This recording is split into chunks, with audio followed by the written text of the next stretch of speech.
I titled this this talk, "What Do We Not Believe In?" which is just me trying to be clever. But really, this stems from the Boxing Day brouhaha, the BBC Boxing Day brouhaha. And to summarize, Sir Tim Berners-Lee, who's a Unitarian and who also invented the World Wide Web, was chosen as guest editor of the Today program on BBC4 for Boxing Day. He got to program that whole thing, and he said, "I want to have that guy doing the thought for the day." And BBC said, "No, you can't, because he doesn't believe in God." So Tim appealed it, went to the BBC board. They said, "No, got to believe in God." So they vetoed me. Sir Tim could not get his choice, but they did find Jim Corrigal, who's a Unitarian minister who says he does believe in God, so they were all happy. But they gave me a slot called Alternative Thought for the Day, which of course was much more interesting to the general public ultimately. I didn't say anything. Who heard me or read it? Okay, did I say anything contentious? No. You know, no, I was very nice. I was all polite. I was talking about Christmas presents and how wonderful it is to draw from our many traditions. But I did say I'm an atheist. Okay, so it was in the Guardian, the Telegraph, and the Independent, and I did a comment is free piece that got 500 comments. And I think two things were interesting. One is the way people responded nationally. And if you've read any of those comments, which I don't recommend because they're sort of crazy. That's not, yeah, they are. But what they are is very, very polarized. It's believers and atheists, and there's no space in the middle. There's like no recognition that there might be any space in the middle.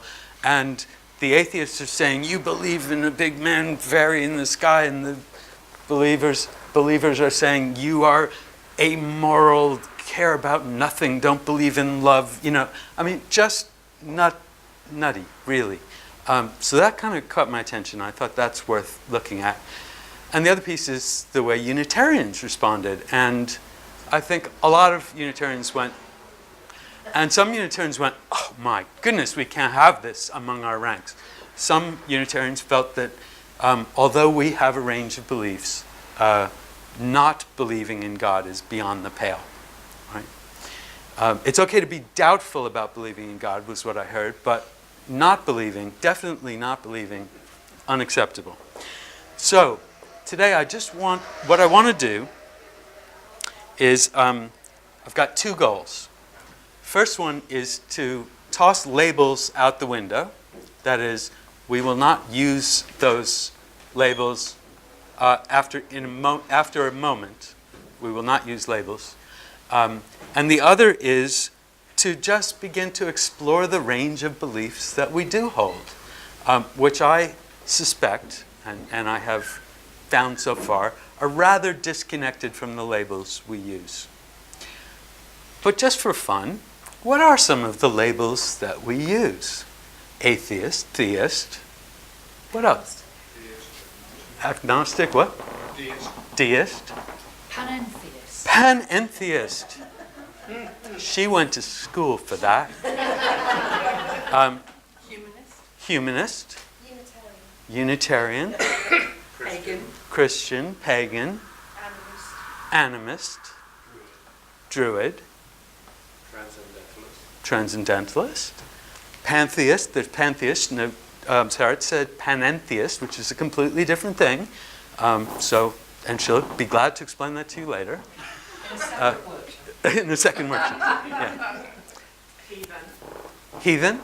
Nice. Heathen. Pagan. Heretic. Yeah. Okay. Now we're getting into you're outside of our thing. That means heretic or apostate. Okay.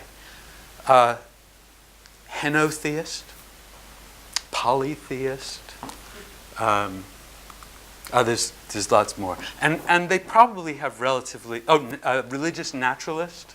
I think I might be a religious naturalist. So I kind of like that one. I'm not sure. So those are some of the terms. I doubt that if we divided ourselves by those labels, whether we could actually find significant belief differences that correlated well with our labels. There'd be some, but not a whole lot. So what we're going to do is something much more fun, and we're going to explore our own beliefs. But before we do that, I have to define two things. The first is, what is a belief? So, would you like to take a crack at it? Because I have a definition we're going to use, but I'd like to hear, what is a belief? I mean, it's not the same as knowing. It's not the same as suspecting. It's, An idea that you hold to be true? Idea you hold to be true. So it's different from something that you are sure is true. Yes. Okay. That's very close to what I was going to say. Something you live by? Live by. Excellent. Yeah. Those are great. So what I was going to say is, for the rest of this workshop, let's use this operational definition. A belief is a proposition that we hold sufficiently strongly to be true, close enough that we're willing to live as though it is true. Okay? What are some... for me, one is radio waves and Wi-Fi. I have no certainty that radio waves exist. However, I know that something seems to work.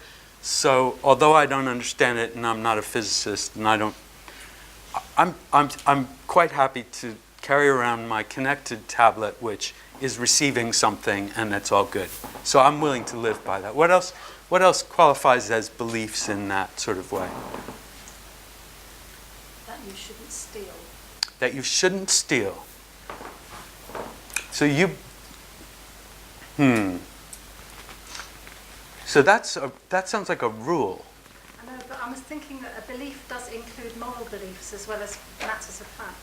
So maybe a belief would be stealing is wrong, Yeah. or stealing is bad, or something like that. Yeah. Okay, yeah, I would go with that. I think that's a kind of value-based belief. David. Belief in some kind of survival beyond death. Absolutely, right. Evolution?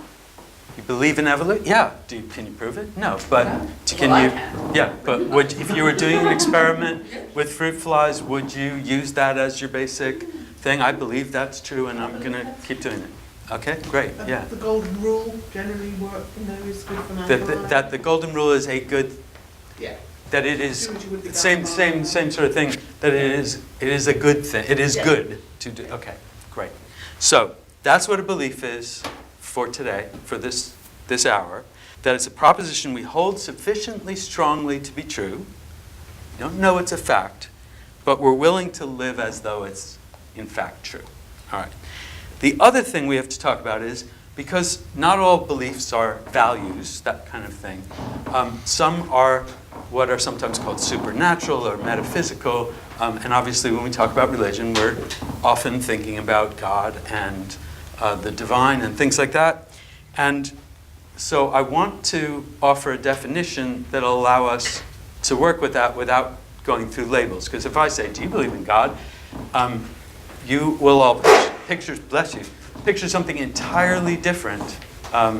And your answer will depend entirely on that thing. So we're going to answer a series of questions by where we move in the room. That wall is yes, emphatically yes. That window is emphatically no. Right here is and you get the idea, somewhere in between, okay? On your feet if you can. And there's a first one that's going to be a little bit easier, I think. Do you believe that you are a human being? Watch out. Do you believe that you are left-handed?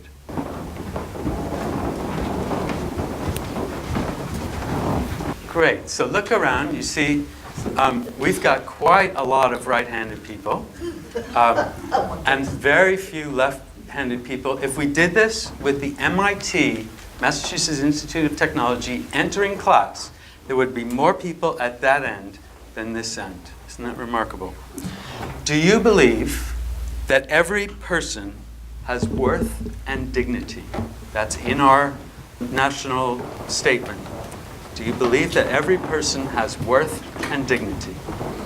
Look around, see how the mass of people is and how there are other views in the room.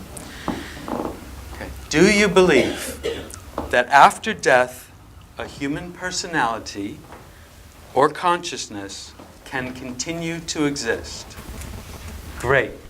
Notice how big a spread there is on this. That is a superphysical quality. It means that, or a lot of people believe something that we can't prove. Isn't that cool? And look what a spread. Fantastic. We are diverse in what we believe. Do you believe that there is a superphysical source of comfort, guidance, or inspiration? So check that out. Isn't that great? Aren't we wonderful? It's fascinating to see how much difference we have. This is a big difference, whether you expect that there is such a superphysical source. The way you live will be different. Do you believe that there is any superphysical entity that communicates with human beings with words, thoughts, signs, and/or sensation? All right, just take a look around and see the range. Do you believe that there is any superphysical entity that intervenes physically in our world, such as by creating, changing, or preventing storms, lightning strikes, the growth of plants, or any number of other things?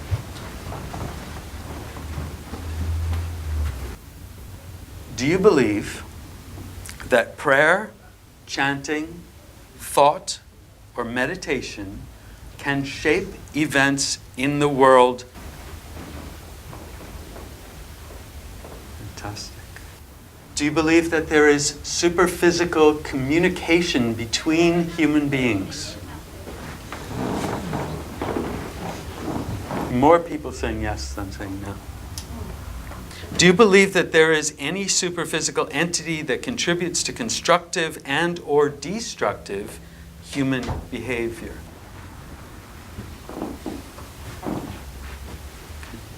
Do you believe that everything happens for a reason?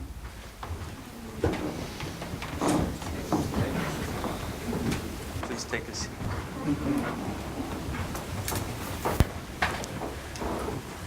How did it feel to participate in that exercise? Fun? Interesting? What? Growth moment. Growth moment. Why is it a growth moment? Well, I think I had to do some thinking about myself and also reflect on what you were saying and how and why. Okay, so there was some stretching there. What else? I was puzzled by the term superphysical. I wanted to avoid the usual terms, supernatural, because then we attach all kinds of baggage to that. Metaphysical, because you're going to bring along a bunch of stuff. Superphysical is a word in the dictionary. It means more or less what I said, but I tried to use something that had less baggage. Body experience rather than just a mental one? Right, so you had to answer with your whole body. Right, okay, great. Similar thing I did. I found it physically very powerful, also very sad. Sad reaction to it, that was very sad. And also it was quite an expression growth moment. It forced me to look at stuff that I'm not chosen to look at. It felt sad. And it felt physically very sad. This is this format is used in some youth group games, and games is a word that's used in a very almost ironic way because it can be very intense, and the questions there tend to be more intense even. But bringing your whole body into it is very different from kind of nodding your head. So what surprised you about what you saw?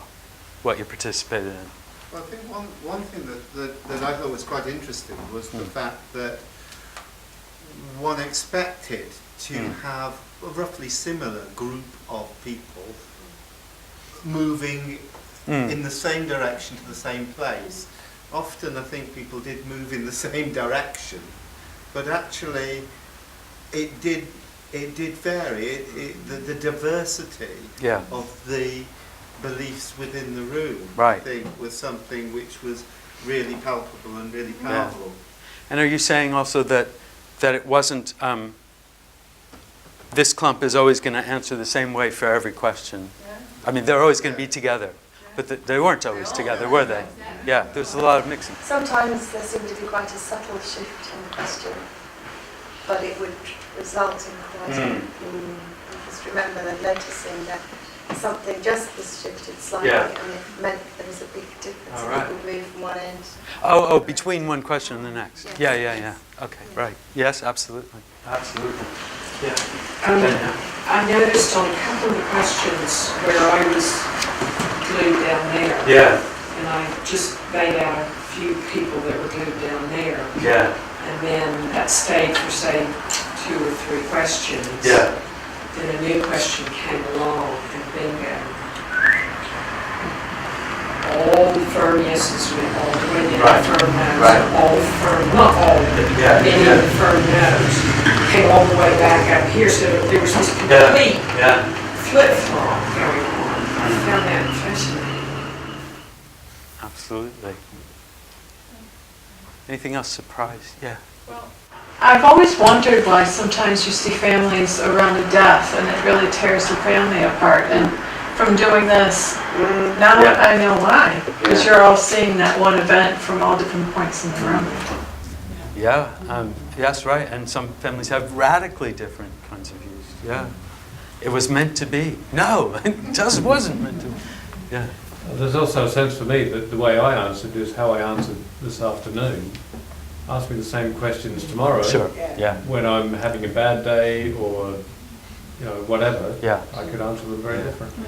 No, and if I were doing an advertisement for Unitarianism, I'd say the fact is that you can be anywhere on the spectrum and you can still stay in the room.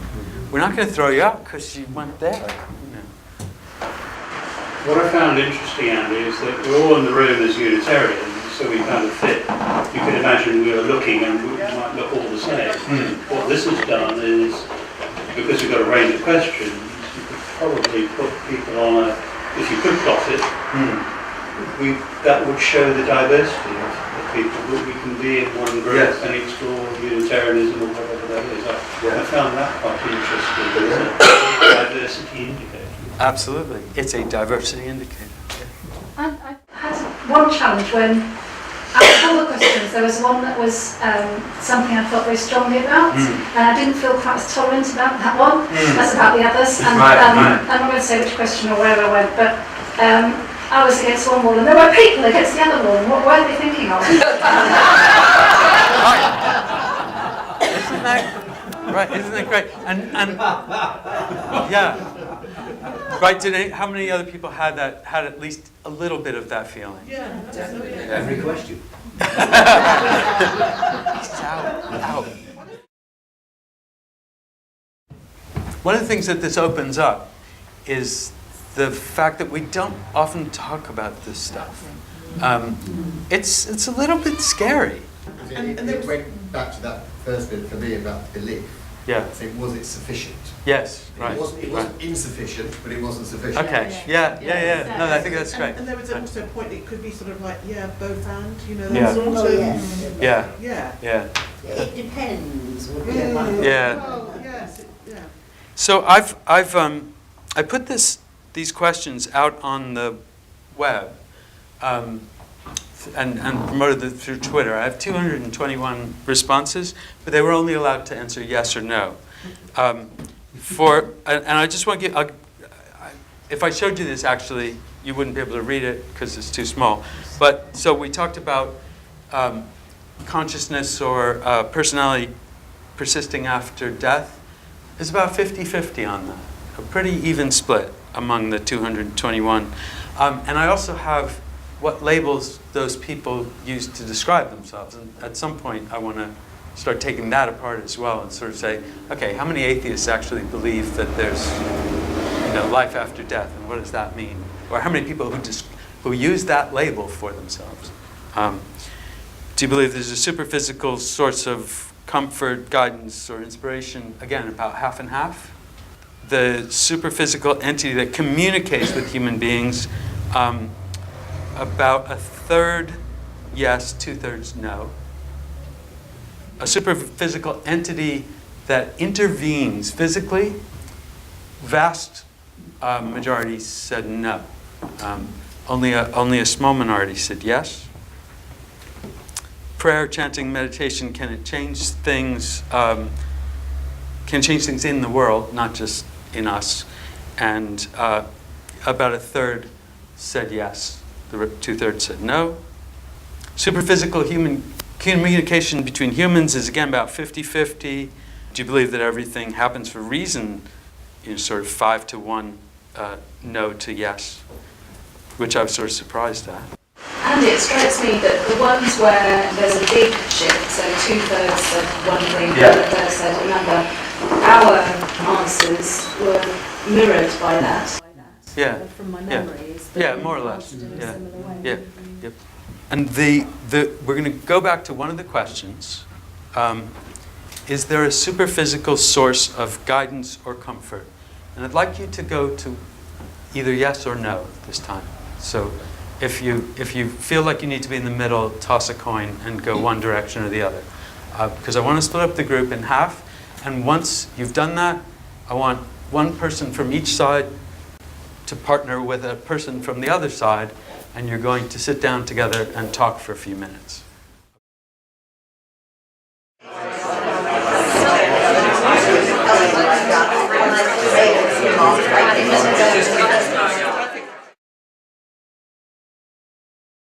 How were those conversations? Really interesting. Very interesting. We both actually believe the same thing. Okay, right. How many others had that experience where they thought that it was supposed to be a difference? It turned out to be less of a difference. Okay. What else happened? Was it uncomfortable? Who found it uncomfortable? I found it uncomfortable because I answered no to the question. Yeah. And I wonder if that makes people think I'm a fraud because I come to church. Right.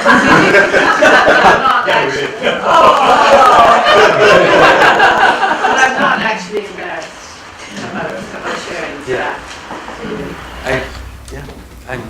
I think we kind of know that you're a good person, which really helps. What else happened? One of the things that happened, certainly amongst us, and I don't know if others felt it, but it's this push to label. So even though we all worked with the word superphysical, we all put that label on something. Yeah. And it was when we discussed what we put the label on and said, well, if I put it on what you put it on, superphysical word from God to love to whatever else it might be, and then you can be a yes or a no, depending on which label you're using. Yeah. We actually ended by saying that we thought words caused a lot of the problem. We've got a yes and a no here, and we actually had a very good conversation and completely sort of understood each other without using labels. Yeah. If people said yes, should we expect them to put more in the offertory? No, because God will provide. Sorry, that was unfair. Did you? I suppose it's a question to you, really, because I think that's a really good, powerful exercise, and you've encouraged us not to use labels, which seems great. So my question to you then is, why do you use the label atheist? I use it completely because the outside world doesn't understand words like religious naturalist. Yes, what the outside world understands by the word atheist is not anything like this possibility. No, because in the world you have to catch attention, you have to get people's interest, and only then can you have discussion. And that's my strategy. It's a pragmatic decision. Oh, totally pragmatic. Yeah. So my point follows right up on that question. I've always called myself an agnostic humanist because I don't have enough faith to be an atheist. That's because as an empirical scientist, I know that it's much harder to prove that something does not exist than to prove that it does. So to argue there's no God is logically illogical. These words, in all different kinds of meanings, and I think we have so much more to gain from having these kinds of discussions, where we're really talking about, yeah, but here's how I live, and here's what's meaningful to me, and here's what I feel, than trying to put ourselves in boxes. So I guess labeling other people, which is more well, what happens. Yes, yeah, indeed. Yeah. When we had a collaborative service about God, coming up with the alternative word, our conclusion was the artist formerly known as God. Except he's back to being God. Anyway, yeah. Can I just ask one thing? Yes. In the people who sort of went to the yes end, how comfortable are they with all the anthropomorphic imagery that permeates our hymns? I think this one's a bigger question. Yeah, and I think, okay. So what it leads to is, what would you like to do with this? When you go back to your congregations, are there kinds of conversations that you want to have? What do you want to do with this after you leave from here? Just kind of file it in the back of your head, or yeah, sorry. Well, I think where there's time and space for deep conversations, we should have them because they're great, and I think we really do justice to them. But in representing ourselves to the outside world, I think we need to throw out traditional religious language because it causes all kinds of misunderstandings. Hard about the way people outside of our walls would understand some of the labels that we use. Because when we say God, what does that mean? Just in terms of communicating with the outside world, I think some of the questions that were asked may have implication insofar as one of the questions was, do things like prayer and meditation have an effect? So you might say that very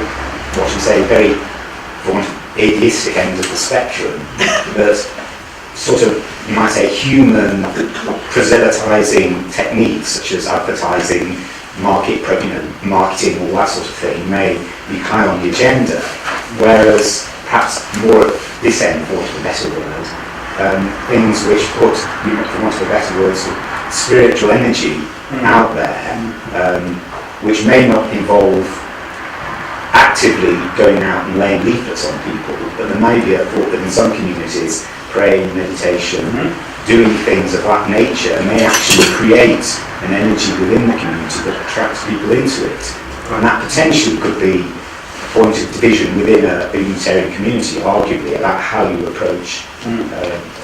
No, that's right. And I think that's a wonderful point.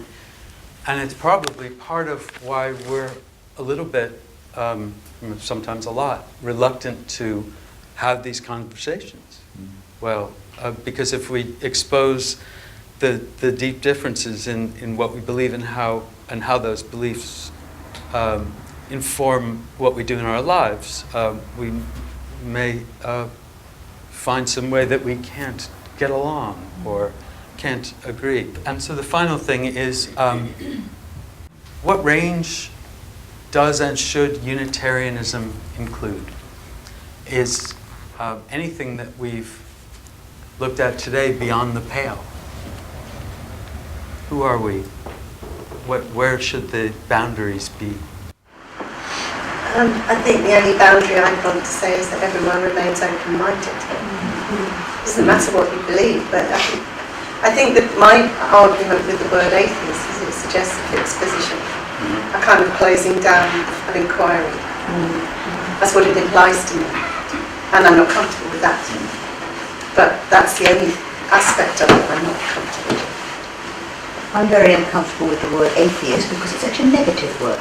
Defining yourself by something you don't believe in. I mean, it seems really peculiar. So the question is, what should our boundaries be? Should atheism be beyond the pale within Unitarians? Oh, no. But if somebody finds something worth being part of, then we should welcome them. I once surveyed a congregation as I was student learning. I asked them, one of the questions was, to what extent did you find a spiritual dimension to this service? And one of the answers was, yes, disturbingly so for an atheist.